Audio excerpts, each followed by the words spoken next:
Hi you guys, how are you all? I hope that you are doing well. My hair is a little bit wet because I just got out of the shower, but it's dry enough where I want to film for you guys because I've been excited to make this video since Christmas. It's actually one of my Christmas presents I received. I feel like that bag is so iconic. It has been so many years since this brand launched, but I'm trying it for the first time with you guys today. I have dabbled in a couple of the products out of necessity and just because I was very curious, but this is really kind of a first impressions. I wanted to say in particular why I was so curious about this brand all of a sudden, and it's because they came out with their first refillable product. It's an eyeshadow palette, and I think whenever you see like mainstream brands dabbling in the sustainable area, I think it's important to encourage that. Whether that's, you know, like Instagram like, or if you do shop that brand already, making sure to purchase that product, just giving the brand hints that like the consumer is excited to see something that has a level of sustainability to it. That's their eyeshadow quad. So that sort of piqued my interest, and then very sweetly I was gifted this for Christmas. So I have a few of their other products to try out too, so I thought we would do a first impressions. I feel like Glossier, when they first came out, had such a unique aesthetic, which is just very minimal makeup for like the everyday person, and that really hit with, I think, a lot of women. Start by just applying this underneath my eyes. I have it in the shade G11, and I might end up putting on some base product or using this around my face. I am having a bit of a skin moment and a lot of redness. Not quite sure what happened, but I had hives for a solid couple weeks and I couldn't figure out what was going on. And so I just stopped using everything. I stopped using my skincare. I used like a really mild detergent and just tried to get rid of anything that could be irritating my skin. I think it was probably something internal, but no, better safe than sorry. So I did that.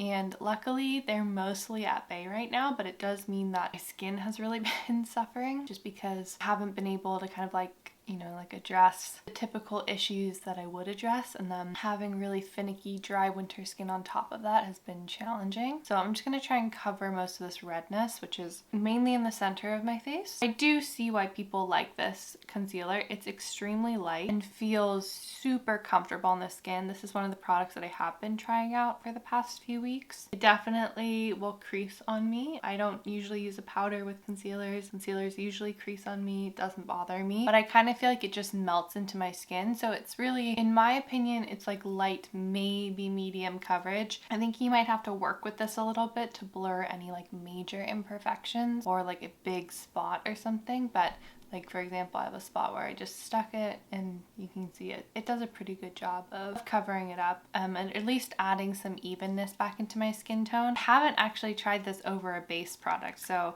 you know, I think that's the way to get more effective coverage, is to have a base product on like a foundation and then to apply this over top. I've just been applying this directly onto my skin just because I haven't really been wearing any makeup in case that was irritating my skin, because I was getting hives like around kind of the crown of my face and like a couple on my cheeks as well as my body. So I really wanted to play it safe, and if I was ever going to wear makeup, I was just wearing a tiny bit of concealer underneath my eyes. But overall, I actually really do enjoy that product, so that was a bit of a win for me. I'm just going to put on like my brows, Pure Weiss brow gel that I do have, which is expired. Pulled it out for my favorites video and I just loved it so much that now I'm still using it. I know that I should get another one, and it's super easy to get another one, but just haven't gotten around to it yet. Curled my lashes already, so I'm going to apply some of this eyeshadow. This is the Monochrome's Essential Eyeshadow Trio in Clay. I personally really like this packaging. I know there was controversy over there not being 4 shadows. I don't mind that there's 3. I think it's cool too. You get a mirror in it that you can actually take out, and then obviously the shadows themselves are refillable. Now I don't have what the plain refill looks like, so I don't know if you need this packaging or if you just buy the refill, if you can just use it with whatever paper packaging comes with it. But this is what the refill looks like, and then it just pops right into the pan. I am surprised that they didn't make the individual shadows eyeshadows refillable. I think that could have been a cool idea so that you could play around and kind of create your own custom palette with it. But with the monochromes palette, it's obviously about being monochrome, so you have the same color in 3 different finishes. I'm just gonna play around with all of them, I think. I really didn't watch too many reviews on this just because Glossier is not a brand that I've tried before or really had on my radar. As you guys have noticed, this like red rusty color, a favorite of mine. So I'm going in with the matte first. It's slightly less pigmented than I thought, but sometimes with eyeshadow, you have to kind of like break through that first surface color and then you start to get the real pigment. Okay, so that's a very light natural wash. I'm gonna go into the one that doesn't quite look like a glitter. I'm going to place that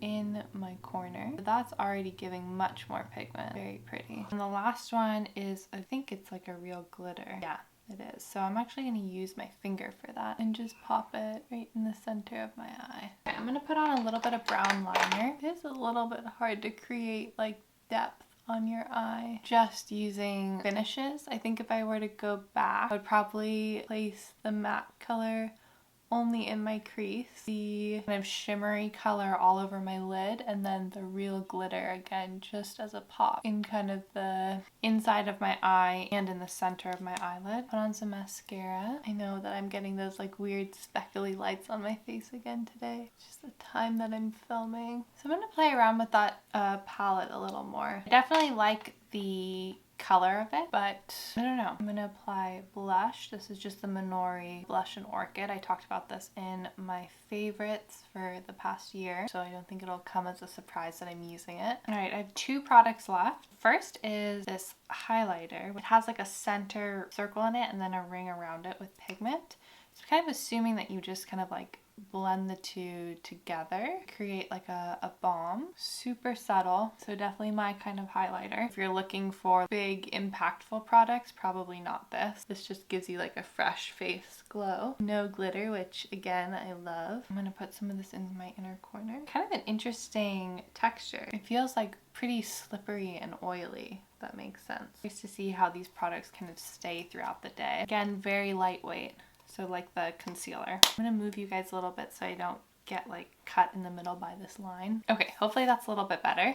The final product that I'm going to be trying today is their Generation G lipstick in Leo, and I actually have been using this and actually really enjoying it. It's a brown, which isn't something that I would usually gravitate towards when I see it in the container, but because it's a sheer formula, I actually think it's a really nice color. It's like a deep color, but when you actually apply it, it's kind of it kind of comes off natural. I'm just gonna stick my hair halfway up, and that is all the products that I'm trying out from Glossier, which was a really fun experiment. Like I said, I'm really enjoying the concealer and really enjoying the lip product.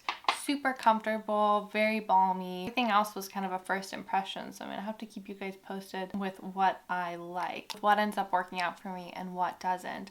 Have you guys tried Glossier? Let me know what your thoughts are. Price point wise, I think they're on the like mid to lower end, so definitely not like drugstore affordable, but definitely not high end, and a bit of a price break from a lot of conscious beauty brands. I'm particularly interested to see if like this is a one-off product that they just kind of push out there and then don't think about sustainability for the rest of their line, or if this is where everything's kind of going in their line and they're going to start rethinking packaging and how they can provide refills and all of that. If anyone has any insight, maybe there's like a newsletter or something that I'm not privy to, let me know what you guys think. Otherwise, I'm going to keep my eye out on their products and I'll be playing around and enjoying these. So thank you guys so much for watching. I hope you enjoyed kind of testing out these products with me. If there are any other brands that like I haven't talked about or you haven't heard me mention but you've been curious about, let me know in the comments so I can kind of keep my eye out and see if any products pique my interest, and then I'll pick up a few to try for you guys. Otherwise, I'm wishing you guys all a really wonderful rest of your day or night or whenever you're watching this. If you're new here and you enjoyed this, I hope you consider subscribing, and if you're not and you are subscribed, then just a huge thank you. That's such a massive support for my channel, so I really appreciate it. Thanks again for watching, guys, and I will see you all very soon. Bye!